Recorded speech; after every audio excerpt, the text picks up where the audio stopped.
Hey guys, it is Michael Become the Night. Welcome back to another episode of Ask a Music Snob. This is the show where I put a story up on my Instagram with a little question sticker, and you can ask me any questions you want. If you want to have your questions answered, go ahead and follow me on Instagram at Become the Night. Let's get into it. What pisses you off most in the world?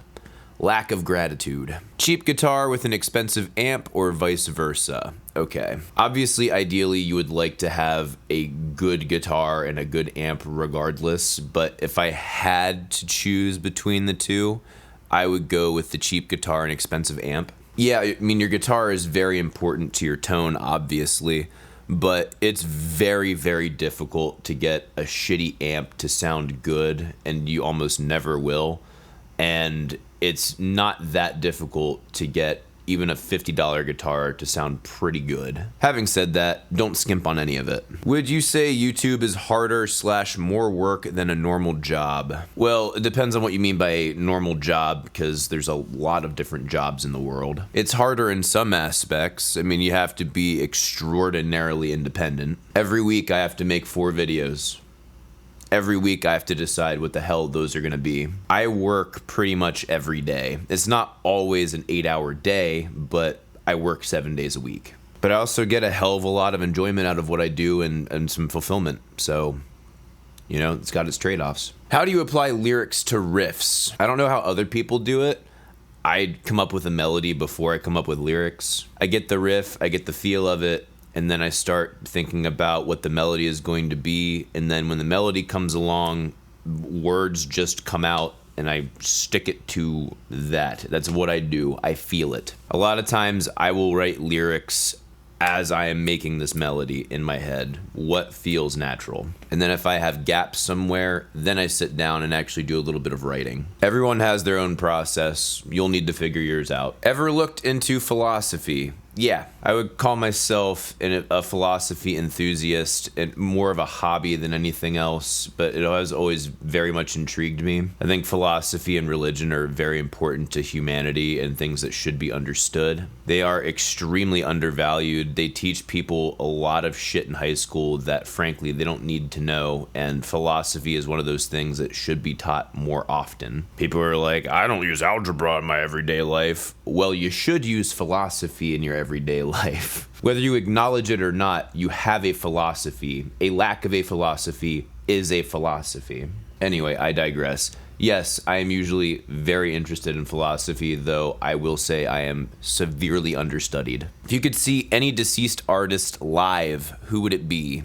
Jimi Hendrix. That's probably a surprise to a lot of you. I'm not really a fan of Hendrix, but it would be amazing to see him play live. He never played the same solo twice. It would be amazing to see his improv skills live right in front of you, man. Like, that would be incredible. The guy was a great improviser and a hell of a blues player. Best place you've played? I haven't played very many good places. I would say the best place that I've played is this place called Acme Feed and Seed, downtown Nashville. That was one of the most embarrassing shows, the most embarrassing show I've ever played in my life. I was royally pissed at the guy who was in charge of the band at the time. Yeah, and I will never talk to him again. But yeah, it's just a restaurant downtown. It has a nice stage, great sound system. It's a big place, but I mean, nothing special. What's one album that you think would be perfect if one song was removed or reworked? Actually, believe it or not, Damnation by Opeth. I know I talk about this all the time. The 4th track on there, Closure, is by far my least favorite song on there. Just feels awkward. The structure is very unorthodox.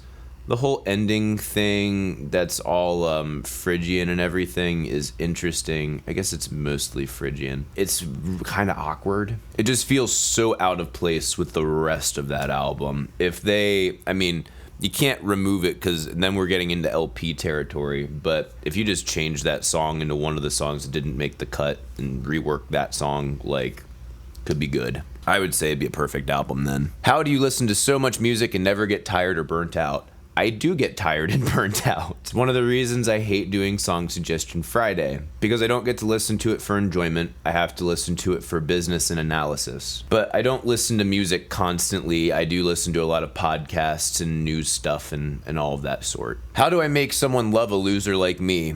Don't be a fucking loser. If you think that you're a loser, chances are you're probably a loser. So stop being a bitch and make something of yourself. God gave you talents. He gave you potential. Go fucking use it. Once you have made yourself a winner, then you can find yourself a nice girl. I'm assuming you're a guy. What song made you cry? Toy Soldiers by Eminem. I absolutely love that song. If you know about the beef that was going on with, I forget who the fuck it was, when rappers always have their beat and shit. And I think people either almost got shot or were shot or some shit. And this was Eminem's song talking about his people and all of the fucking beef that they had, and basically saying, you know, this being pissed off at each other, this faux rapper culture where people are pretending to be gangsters and are actually going to start killing each other, it's not worth it. When is it about the music again?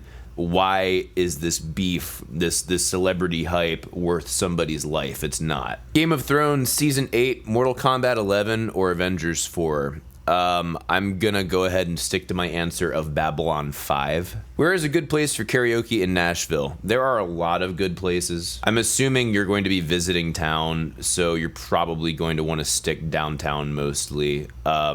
Downtown, there's a place called Wannabes. That's a cool spot. Be prepared to tip if you expect to sing. There's also another spot a couple blocks up from there called the Wild Beaver. A lot of people like to go to. Again, be prepared to tip if you want to sing. There's karaoke on Wednesday nights at Tin Roof if you want to do that on Broadway. A lot of people are going to tell you about Santa's Pub. Don't go to Santa's Pub. I actually don't mind the place. It is basically a trailer that they turned into a karaoke bar. But I have a handful of complaints. One, a lot of the people that are patrons of that place have turned me off from it. Two, for a place that makes as much money and is known for karaoke as much as that place is, their karaoke setup is fucking garbage. Three, they used to do $2 bottle beers, and now that's up to like $4 or $5. So yeah, fuck that noise. Is the Dream Theater fan base a bunch of unsatisfied toxic nitpickers? I don't think so. Don't get me wrong, there's more of them than usual in this fan base as compared to other fan bases. Even my buddy Joey Frivola, who I would consider to be an extremely picky music listener, he really liked The Astonishing. I really liked The Astonishing, and most Dream Theater fans are like, what is this shit? It's fucking terrible, blah, blah, blah, blah, blah. But at the same point, when you make that type of music and you have a reputation for making the more sophisticated music out there, you're going to have snobs like myself who are going to nitpick things because they want only the greatest to enter their sacred ears. Now, there's a bunch of Dream Theater fans that are really cool, but, you know, it's all about how seriously you take yourself as to how much of a toxic person you really are. I take myself seriously on some things, but on, like, whether or not someone else likes a song that I like or whether or not I think a song is amazing or not, typically don't take myself super seriously. There are exceptions. But yeah, I mean, they're maybe slightly more toxic than other fan bases, but not that much. They're usually pretty cool. Do you think Corey Taylor is a good spokesperson for the rock metal community? I don't think Corey Taylor is a spokesperson for anyone other than Corey Taylor. I would imagine he would probably say the same thing about himself. He happens to voice things in a way and be the punchback that rock and metal community wants, but I wouldn't say he is a spokesperson. I think every community needs that guy who is willing to white knight, if you will. And I think Corey Taylor fits that role pretty well. But as far as being a spokesperson, I mean, other than just doing the punchback shit that he does, I wouldn't say he speaks for the rock or metal community as a whole. By the way, he seems like a really chill person. Last Christmas, I gave you my heart. Well, that was a fucking dumb decision. That is it for Ask a Music Snob. Thank you guys so much for watching. Please let me know your questions over on Instagram. Make sure you have your eye open for that story. If you like this video, if you like what I do on this channel, please support me on Patreon. Patreon is the only way I keep YouTube my job. And you can follow me on Twitter, again, Instagram, and Facebook at Become the Night. Thank you guys so much for watching. See you in the next video. Rock on!